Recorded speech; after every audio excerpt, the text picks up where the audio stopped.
Bienvenidos al nuevo comentario de la Hora Silenciosa 2021, donde líderes juveniles de todo el mundo estarán participando con nosotros. En el día de hoy tendremos a...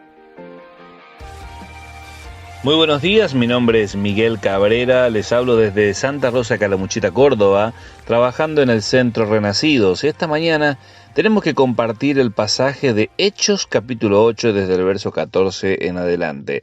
Dice así la palabra de Dios: cuando los apóstoles que estaban en Jerusalén oyeron que Samaria había recibido la palabra de Dios, enviaron allá a Pedro y a Juan, los cuales habiendo venido oraron por ellos para que recibiesen el Espíritu Santo, porque aún no había descendido sobre ninguno de ellos, sino que solamente habían sido bautizados en el nombre de Jesús. Entonces les imponían las manos y recibían el Espíritu Santo. Cuando vio Simón que por la imposición de las manos de los apóstoles se daba el Espíritu Santo, les ofreció dinero, diciendo: dadme también a mí este poder para que cualquiera a quien yo impusiere las manos reciba el Espíritu Santo.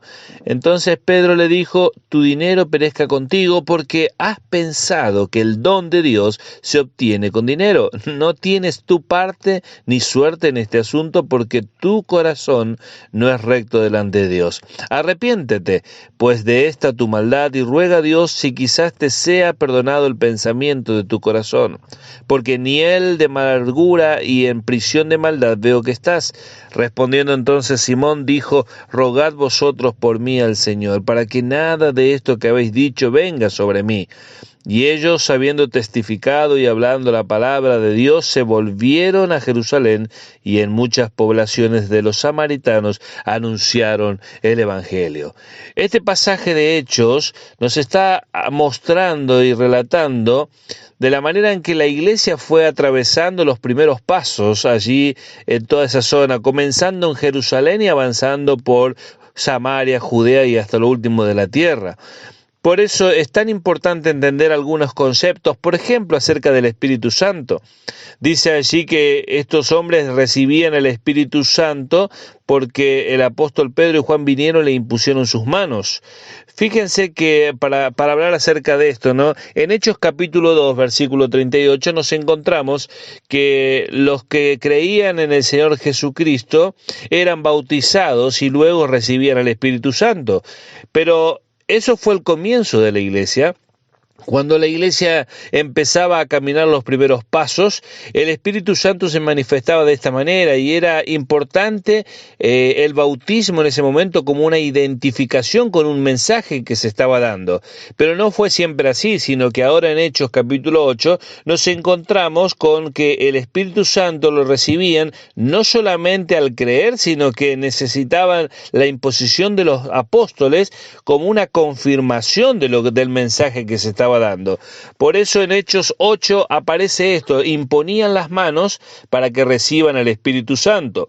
Pero cuando llegamos a Hechos capítulo 10, nos vamos a encontrar allí en el verso 44 que Pedro estaba predicando el Evangelio, y dice que cuando Pedro estaba anunciando el mensaje, todos aquellos que estaban allí creyeron y recibieron el Espíritu Santo de Dios. Y ese es el modelo que hoy tenemos de creer.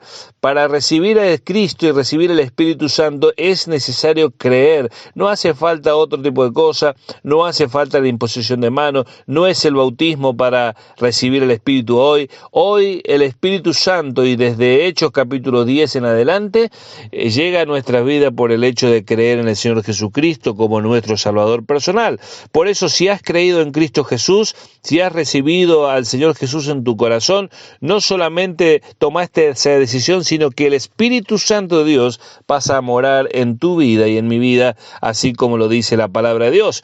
Pero también habla aquí en Hechos 8 acerca de este personaje Simón, que va relatando allí el versículo 18, que Simón veía esto, que los apóstoles, que las personas recibían el Espíritu Santo, y él también quería lo mismo, al punto de ofrecer dinero por esto. Claro, este hombre Simón era un hombre que practicaba las artes mágicas. Dice la palabra de Dios que todo el mundo le estaba atento. Se ve que era un hombre poderoso, un hombre de muchas palabras, era un hombre llamativo, pero realmente este hombre en su corazón nunca había recibido al Señor Jesús, nunca había habido en su vida un arrepentimiento y un cambio en su vida, porque el mismo Pedro le dice: arrepiéntete pues de esta tu maldad y ruega a Dios.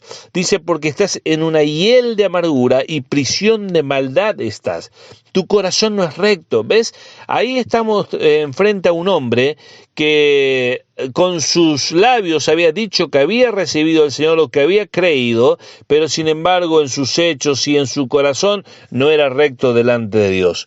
Es increíble cómo Satanás de diferentes maneras ha intentado de parar la obra de Dios. Ahí en capítulo 7 de Hechos vemos cómo apedrean a Esteban, queriendo parar la obra de Dios por el anuncio de Esteban. En Hechos capítulo 8 vemos también allí en los primeros versículos que la iglesia fue esparcida por todos lados, de alguna manera como para parar la obra de Dios. Y vemos como no pudo con esto Satanás, lo que va a hacer es introducir personas que dicen pero no son. Dicen ser hijos de Dios pero no son, y es una forma del engaño. Entonces vemos aquí en este pasaje de Hechos, en primer lugar, la extensión de la obra, cómo Dios iba llevando adelante la obra, pero en segundo lugar vemos cómo la estrategia del enemigo, la estrategia de Satanás para engañar. Lastimosamente, mis queridos amigos, hoy hay muchas personas que dicen que conocen a Cristo, pero en su corazón está lejos. Que realmente nosotros podamos tener una fe verdadera, creyendo realmente en el Señor Jesucristo, aceptando a Cristo en nuestro corazón y teniendo una conducta y una vida que honre a Cristo y glorifique su nombre. El Señor Jesucristo quiere que realmente vivamos una vida que honre y glorifique su nombre. Quiero animarte que en esta mañana puedas meditar en la palabra de Dios, que puedas leer la Biblia, que no te quedes simplemente con esta lectura que escuchaste esta mañana, sino que realmente profundices y crezcas y busques, porque el Señor Jesucristo tiene grandes cosas para tu vida. Que Dios te bendiga mucho y sigue estudiando, sigue meditando en esta enseñanza.